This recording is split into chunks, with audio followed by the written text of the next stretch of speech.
Українське військо відбило 5 ворожих атак на Донецькому та Луганському напрямках. Знищено 2 танки, бойову машину піхоти та автівку окупантів, повідомляють у Генеральному штабі. Втрати в особовому складі уточнюються. Також відзначають перегрупування московитів для відновлення наступу, аби вийти на адмінкордони Донеччини та Луганщини. При цьому противником продовжується нанесення ракетно-бомбових ударів по об'єктах військової та цивільної інфраструктури. Також триває підготовка та переміщення додаткових підрозділів Збройних сил Російської Федерації для ведення бойових дій на території України. За наявною інформацією, заплановано відправку військової техніки та 150 військовослужбовців зі складу 155-ї окремої бригади морської піхоти Тихоокеанського флоту. Пункт постійної дислокації – місто Владивосток. Сформовано підрозділ 14-ї окремої бригади спеціального призначення Східного військового округу. Пункт постійної дислокації – місто Хабаровськ. Терміни готовності до відрядження – травень поточного року. Жителі тимчасово зайнятого ворогом Енергодара вийшли на мітинг проти окупантів. Люди зібралися біля місцевого палацу культури та заспівали національний гімн України. Президент Володимир Зеленський подякував усім українцям, які продовжують чинити опір російським загарбникам у Каховці, Славутичі, Херсоні та інших містах, зайнятих ворогом. Люди там регулярно виходять на багатотисячні мітинги та попри розправи окупантів, стрілянину та погрози нагадують московитам, у якому напрямку їм забиратися. Якщо окупанти тимчасово зайшли в українські міста, це означає тільки те, що їм доведеться вийти. І тим феноменальним дурням, які намагаються співпрацювати з російськими військовими, я хочу нагадати, що вони і своїх-то кидають. Що ж вони зроблять з чужими зрадниками? Сказав би їм, подумайте, але знаю, що думати таким людям нічим, інакше і зрадниками б не стали.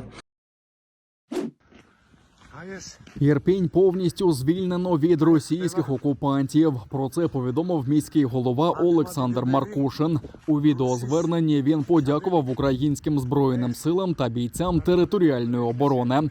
При цьому жителів громади, які вимушено залишили домівки, застеріг, що до Ірпеня повертатися зарано. І ще звертаюсь до наших мешканців.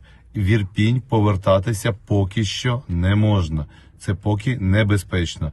Ми закріпляємося на наших рубежах на нових і далі будемо йти і звільняти Бучу, Гостомель, Ворзель. Ми розуміємо, що на наше місто будуть ще напади, і ми будемо мужньо його боронити. Ірпінь – це Україна. В окупованому Криму шукають нову порцію гарматного м'яса. Зокрема, в Євпаторії та Сімферополі поширюють отакі листівки із закликом укласти короткотерміновий контракт з окупаційним військом, повідомив на своїй сторінці у Фейсбуці голова Меджлісу Рефат Чубаров.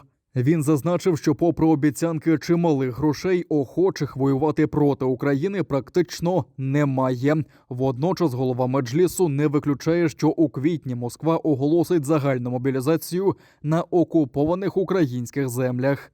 Рефат Чубаров закликав робити усе, аби уникнути призову до рашистської армії. Він додав, що Меджліс зможе допомогти кримчанам, якщо вони потраплять на територію іншої держави. Далі Рефат Чубаров закликає зв'язуватись із членами Меджлісу з материкової України. Жителя Керчі покарали за те, що назвав війну проти України війною. 35-річного чоловіка оштрафували на 30 тисяч рублів, звинувативши в нібито дискредитації російської армії. На особистій сторінці у соціальній мережі він висловив свою незгоду із воєнними злочинами окупантів. В окупованому Криму регулярно штрафують людей, які на своїх сторінках у соцмережах виступають проти російської агресії. Днями окупаційний Красногвардійський суд за цією ж статтею покарав голову ЦВК Курултаю Заїра Смедлю. Йому виписали штраф у 40 тисяч рублів за слова «Скільки ще має загинути жінок і дітей, щоб світ відрізнив геноцид від спецоперації». Попри покарання, люди продовжують висловлювати незгоду. Місцями з'являються протестні написи, а в окупованій Алушті навіть помітили листівки із порівнянням путінського режиму із Вот такие нацистами. вот расклеенные фотографии. Ну, как бы, вот первая школа, вот этот партизанский дом, вот, партизанская 17. Командування кинуло, а сам нібито й стріляти не вміє. Про таке співробітникам СБУ розповів російський полонений, який вирушив через окупований Крим у напрямку Гуляйполя.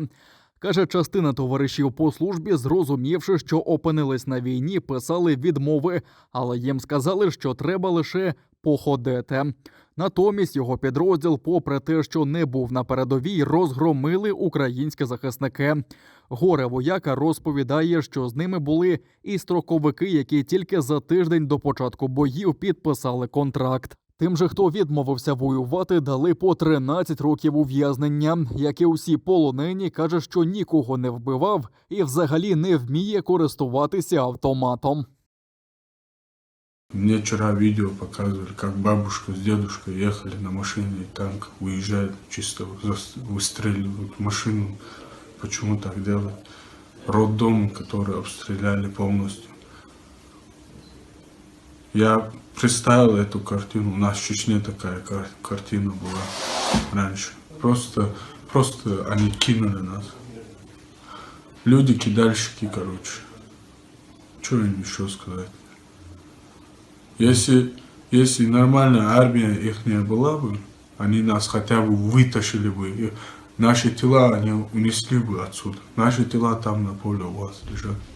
Я не знаю до каких пор они будут там лежать.